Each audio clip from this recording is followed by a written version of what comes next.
Hello student, आज हम lecture 4 के अंदर इलेक्ट्रोस्टैटिक इसके अंदर हम पढ़ने वाले हैं properties of the electrostatic force कि इलेक्ट्रोस्टैटिक फोर्स दो चार्ज पार्टिकल के बीच में जो लगता है उसकी प्रॉपर्टी क्या होती है, हम उसको आज डिस्कस करेंगे। ठीक है, तो सबसे पहले हम ये पता करेंगे इलेक्ट्रोस्टैटिक फोर्स की डायरेक्शन क्या होती है, क्या ये न्यूटन्स के थर्ड लॉ को ओबे करता है तो हम उसको आज प्रूफ करके दिखाएंगे। ठीक है, तो स्टूडेंट हम स्टार्ट करते हैं। सबसे पहले मैं दो चार्ज पार्टिकल मान लेता हूँ आपके। ये दो चार्ज पार्टिकल है, एक Q1 और एक Q2। ये आपका R डिस्टेंस दूर है एक दूसरे से, ये स्ट्रेट लाइन है।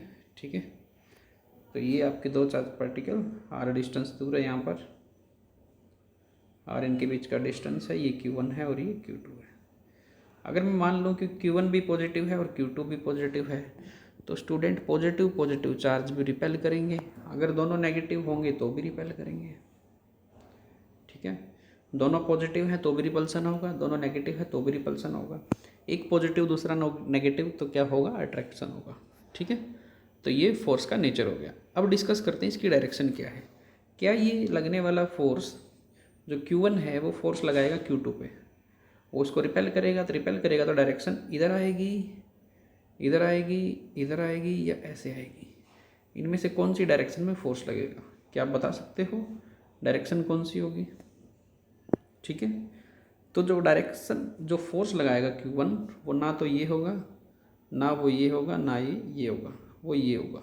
ठीक है, कैसे? जो इलेक्ट्रोस्टैटिक फोर्स लगता है वो लाइन जॉइनिंग के अलोंग लगता है। जो ये लाइन है ये लाइन जॉइनिंग है और इसके अलोंग फोर्स लगेगा, ये इसको रिपेल करेगा और फोर्स लगेगा इसके अलोंग। ना ये सही है, ये भी गलत है, ये भी गलत है और ये भी गलत है। तो फोर्स की डायरेक्शन क्या होगी? It will act along the line joining the two charges. ठीक है, तो जो फोर्स लगेगा आपका वो कैसे लगेगा?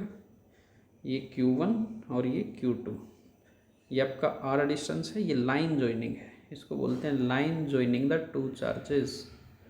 ठीक है, लाइन जॉइनिंग, इसकी अलोंग फोर्स लगेगा इधर, और जो इस पर लगने वाला फोर्स होगा वो किधर लगेगा? वो भी आपका इधर की तरफ लगेगा, रिपल्सिव होगा, डायरेक्शन अपोजिट होगी। ठीक है, तो जो ये फोर्स लगेगा ये भी लाइन जॉइनिंग के अलोंग, और ये जो फोर्स लगेगा ये भी लाइन जॉइनिंग के अलोंग ही लगेगा। ठीक है, एक चीज़ जो लाइन जॉइन करती है, ठीक है, उसको क्या बोलते हैं? Line joining the two charges. अब डिस्कस करते हैं कि F1, ये मान लो F1 और ये कितना है F2। ठीक है, तो F1 और F2 की वैल्यूज़ क्या होंगी? तो जो फोर्स होगा वो चेंज नहीं होगा, फोर्स हमेशा चाहे F1 हो चाहे F2 हो, वो कितना रहेगा? K Q1 Q2 upon R square. जो फोर्स है वो क्या होगा? चार्ज, डिस्टेंस और electrostatic constant K Q1 Q2 upon R square. Force का जो मैग्नीट्यूड है वो सेम रहेगा। ठीक है, बट डायरेक्शन यहाँ पर अपोजिट है। इलेक्ट्रोस्टैटिक फोर्स ये इस डायरेक्शन में है और ये इस डायरेक्शन में है, डायरेक्शन अपोजिट है दोनों फोर्स की। Q2 पे लगने वाला फोर्स और Q1 पे लगने वाला फोर्स, दोनों की डायरेक्शन अपोजिट है, मैग्नीट्यूड सेम है। सो ये किसको फॉलो करेगा? ये न्यूटन्स के थर्ड लॉ को ओबे करता है। ठीक है, ये तो थी पॉइंट चार्ज की बात, ये पॉइंट चार्ज है, ये भी पॉइंट चार्ज है। अगर हम स्फीयर ले लें तो क्या होगा? मान लो आपने क्या ले लिया? स्फीयर ले लिया। ये नोट आप यहाँ से कर सकते हो।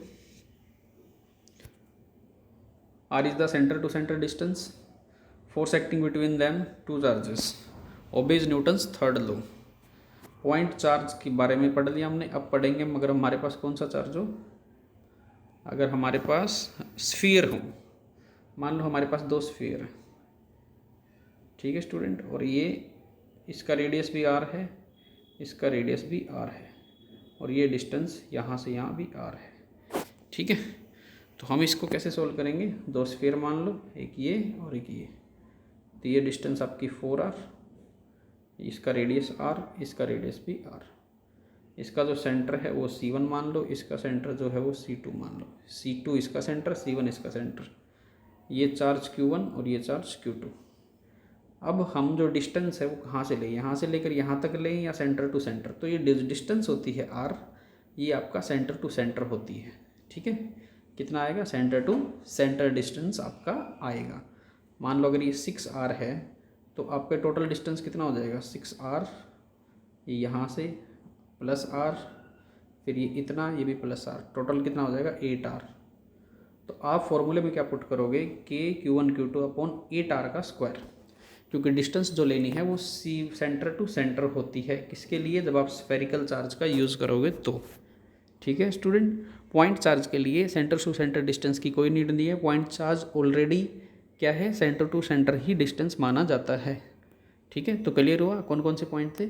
इलेक्ट्रोस्टैटिक चार्ज आपका लाइन जॉइनिंग के अलोंग लगता है।